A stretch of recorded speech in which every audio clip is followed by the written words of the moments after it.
घुंघराले बाल। राइना बचपन से ही खूब सुंदर थी। उसके लंबे लंबे घुंघराले बाल से हमेशा उसका चेहरा ढका रहता। अरे भूतनी बनकर घूमती रहती है, चल तेरे बाल कटवा दूं। अच्छा, क्यों भला? स्कूल में तो सारा वक्त बांधकर घूमना पड़ता था। अब तो मैं कॉलेज जाऊंगी और बाल खोल कर घूमूंगी। हाँ। अरे ये बाल देख रही है, ऐसे लगता है जैसे मधुमक्खी का छत्ता। खैर, घने घने घुंघराले बालों से राइना सुंदर तो लगती, लेकिन उसे संभालना उसके लिए बड़ा काम था।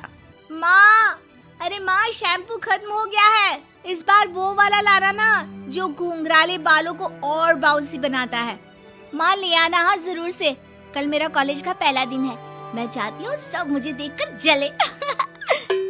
अगले दिन राइना कॉलेज पहुँचती है, जहाँ एक लड़का उसे छेड़ते हुए कहता है, अरे लगता है चाउमीन में सोया सॉस कुछ ज्यादा ही गिर गया। अरे मुझे तो चेहरा दिख ही नहीं रहा। लड़कियां भी राइना का मजाक उड़ाती है। अरे यार, ये कंगना की कॉपी करके कौन आया है?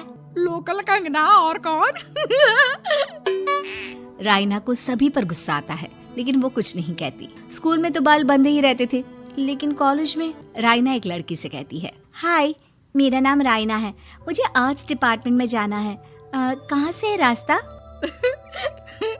अपने बाल हटा कर देखो, सामने ही बोर्ड लगा है। राइना को कॉलेज में भी दोस्त बनाने में दिक्कत आ रही थी। वो रोते रोते घर आ जाती है। माँ, मैं क्या करूं? आज तो सारा दिन लोगों ने न जाने क्या क्या बोलकर मेरा मजाक ही बना कर रख दिया। माँ प्लीज कुछ करो ना मेरे बालों का। मैंने तो पहले ही कहा था कटा दे, पर तू। अरे कटाने से क्या होगा, उल्टा जो थोड़े बांध कर ये इन्हें समेट सकती है ना, वो भी नहीं कर पाएगी।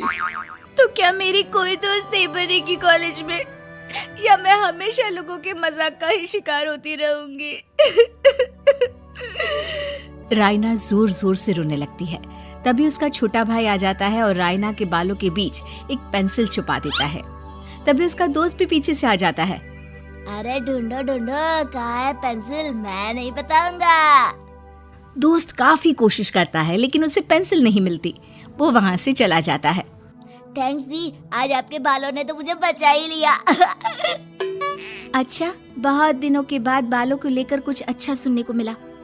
मुझे भी पहले लगता था कि मेरे बाल सबसे सुंदर है, लेकिन अब पता चला। अरे क्या पता चला, क्या हो गया? देख, किसी भी चीज के ना दो पहलू होते हैं। या तो तुम बालों से ही लोगों का मन जीतो, या फिर रोती रहो। अब ऐसे घने बाल तो तुम्हें भगवान ने दिए हैं। राइना को पिता की बात समझ में आ जाती है।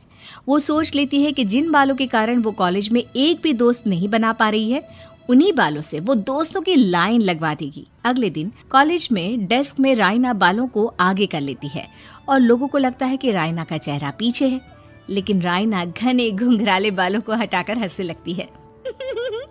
देखा मेरे बालों का कमाल, इससे मेरा चेहरा भी नहीं दिखता और मैं चलती क्लास में सो भी सकती हूँ।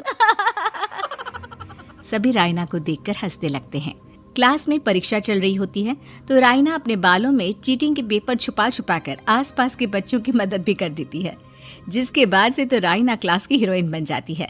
वाह राइना, तेरे बाल तो बहुत कमाल के हैं। मैं तो इन्हीं के कारण पास हो गई। और पता है, मैं तो अपने काम का सामान राइना के बालों के बीच में ही फंसा देती हूँ। जैसे जैसे काम होता है वैसे वैसे इस्तेमाल करती हूँ। अब तो क्लास में हर कोई राइना के साथ बैठने की जिद करता। राइना में इसे लेकर घमंड आ जाता है। उसे लगता है कि वही क्लास की सबसे डिमांडिंग लड़की है। फिर एक दिन, मैं इस कॉलेज में नई नई आई हूँ, क्या आप मेरी दोस्त बनेंगी? मैं? ओह सॉरी, मैं इस क्लास की सबसे डिमांडिंग लड़की हूँ। हर कोई मेरे साथ ही रहना चाहता है। एक काम करो ना, वो पीछे की सीट दिख रही है, जाओ जाकर वहीं बैठ जाओ। लड़की को राइना की बात बहुत बुरी लगती है, लेकिन वो करती भी तो क्या, जाकर चुपचाप पीछे की सीट पर बैठ जाती है। तो आज का लेसन सबने याद किया है ना बराबर से? जितनी भी चीटिंग करने वाली लड़कियां थी, वो राइना के पीछे जाकर बैठ जाती है और जोर से चिल्लाती है, जी मैम, सब कुछ याद है, कहीं से भी पूछ लो, हम तो मास्टर हैं मास्टर। क्यों? ये बोलकर वो रायना के कंधे पर हाथ रख देती हैं। रायना भी खुश होती है कि कॉलेज की सबसे स्मार्ट लड़कियों का ग्रुप उसका दोस्त है। पीछे बैठी वो लड़की देखती है कि कैसे मैडम के सवाल लड़कियां रायना के सर को देखकर दे रही है। शाबाश, मुझे खुशी है कि तुम लोग इतनी अच्छी पढ़ाई करने लगी हो। मैं प्रिंसिपल से कहकर तुम लोगों की स्कॉलरशिप की बात करूंगी, जिससे तुम लोगों के माता पिता का पैसा जो फीस में लग रहा है वो बच जाए। सभी लड़कियां खुश हो जाती हैं। टीचर के जाने के बाद एक लड़की कहती है, गर्ल्स, अब हम लोग ना सिर्फ सबसे स्मार्ट बल्कि सबसे इंटेलिजेंट भी हो गए हैं। इसी बात पर आने वाले संडे को मेरे घर पर पार्टी, सबको आना है, ओके? सभी लड़कियां पार्टी के लिए एक्साइटेड हो जाती हैं। रायना भी। माँ, मेरे कॉलेज की सबसे स्मार्ट लड़की ने पार्टी रखी है संडे को। मैं भी वहाँ सबसे अच्छी दिखना चाहती हूँ, लेकिन ये बाल। घुंघराले बालों का तो कर भी क्या सकती है। तभी उन लोगों की नजर पार्लर के एक इश्तिहार पर पड़ती है जो 3000 रुपए में बाल स्ट्रेट कर रहा था। माँ, मुझे पैसे देना, मैं बाल सीधे करवा कर आती हूँ। संडे को पार्टी में सबसे अच्छी लगूंगी। बस फिर क्या था, अपने घुंघराले बालों को रायना पार्लर जाकर स्ट्रेट यानी कि सीधा करवा लेती है। और फिर पार्टी वाले दिन, हाय गर्ल्स, कैसी लग रही हूँ मैं? ओह नो, शिट, ये क्या करवा लिया बालों का हाल? और जिसके घर पार्टी थी वो लड़की, अरे ये क्या करवा लिया? तुम्हें मालूम नहीं है, जिस बालों में चीटिंग रखकर हम लोग टीचर के अगर इम्प्रेशन जमाते थे, उन बालों को तुमने। अरे हमें तो स्कॉलरशिप भी मिलने वाला था, अब तुमने बाल सीधे करवा लिए। अब तुम हम लोगों के लिए किसी काम की नहीं हो। अरे लेकिन हम दोस्त तो है ना, क्या मैं अच्छी नहीं लग रही हूँ? हमें तेरे अच्छे और बुरे लगने की कोई जरूरत नहीं है।